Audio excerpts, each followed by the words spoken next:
C'est avec un réel plaisir que je viens ce matin présider, au nom de M. Sidiki Kaba, ministre des Forces armées,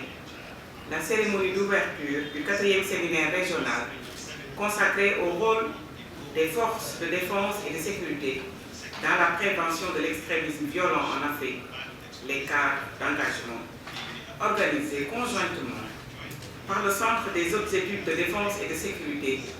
et la division paix et droits de l'homme du département fédéral des affaires étrangères suisse. En effet, après 2 ans de pause imposée par la pandémie à Covid-19, il est heureux de saluer la reprise de ces activités d'échange et de dialogue instaurées dans le cadre du cycle des séminaires régionaux consacrés à la problématique de la prévention de l'extrémisme violent, dont le plus ancien remonte à 2017. Leur pertinence n'est plus à démontrer, puisque la violence extrême est toujours une réalité qui, comme nous le savons tous, s'étend de jour en jour et progresse insidieusement de la région sahélienne vers les zones côtières, comme en témoignent, hélas, les récentes attaques dans certains pays. Mesdames, Messieurs, vous êtes venus de divers pays d'Afrique de l'Ouest et du Centre pour poursuivre la réflexion amorcée il y a 5 ans sur l'implication des forces de défense et de sécurité dans la prévention de l'extrémisme violent. Le thème de cette 4e édition en dit long sur la progression de vos débats, puisque, partie d'interrogation sur la réalité de cet engagement des forces de défense et de sécurité en 2017, vous en êtes maintenant au stade de capitalisation des résultats des séminaires antérieurs et d'intégration des produits de la recherche menée en Afrique de l'Ouest sur les cadres d'engagement permettant aux forces de défense et de sécurité de jouer un rôle dans la prévention de l'extrémisme violent. Votre engagement à traiter des cadres institutionnels qui régissent la vie des forces de défense et de sécurité, notamment les doctrines d'emploi,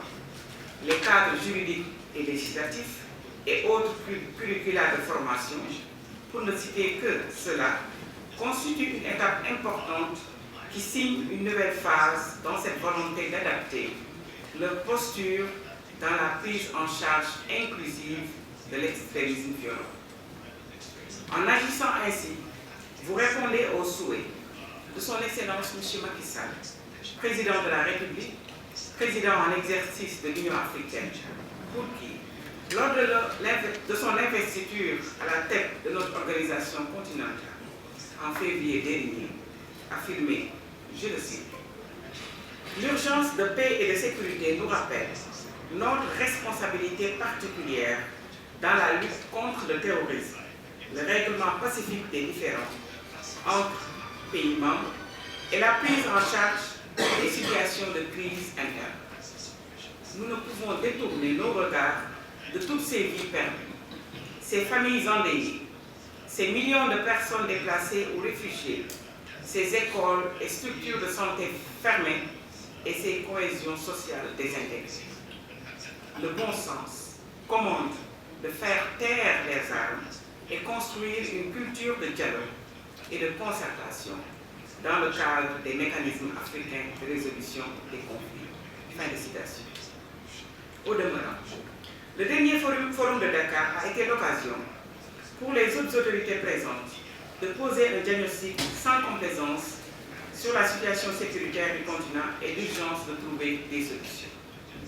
Parmi ces dernières, la prévention de l'extrémisme violent, plus qu'une option parmi tant d'autres, est une nécessité vitale pour nos États,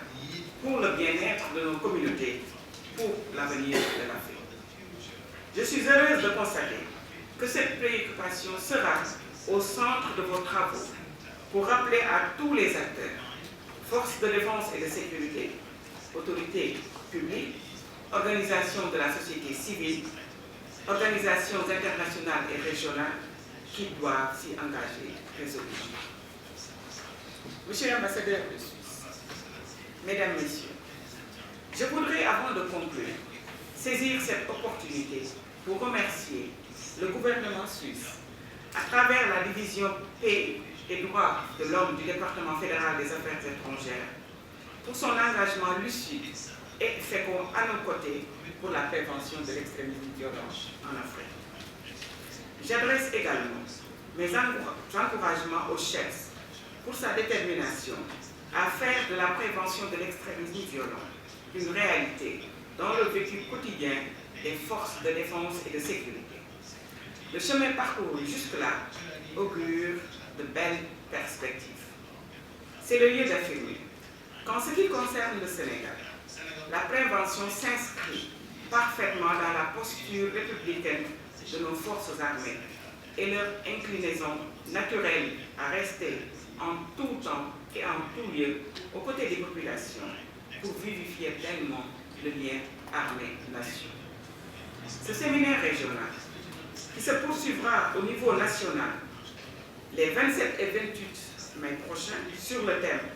« Forces de défense et de sécurité et prévention de l'extrémisme violent au Sénégal », dialogue sur les acquis et atouts et opportunités, sera l'occasion aussi de partager les résultats de vos discussions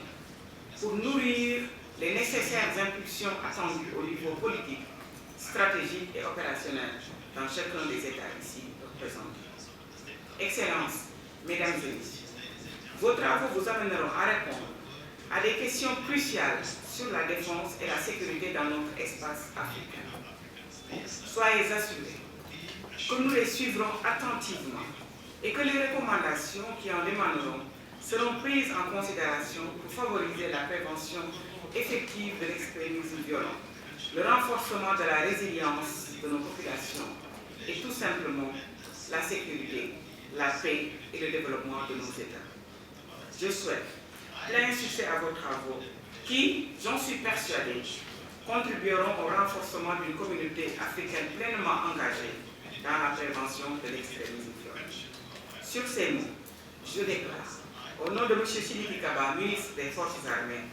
ouvert le 4e séminaire régional sur le rôle des forces de défense et de sécurité dans la prévention de l'extrémisme violent en Afrique, les cadres d'engagement. Je vous remercie de votre aimable attention.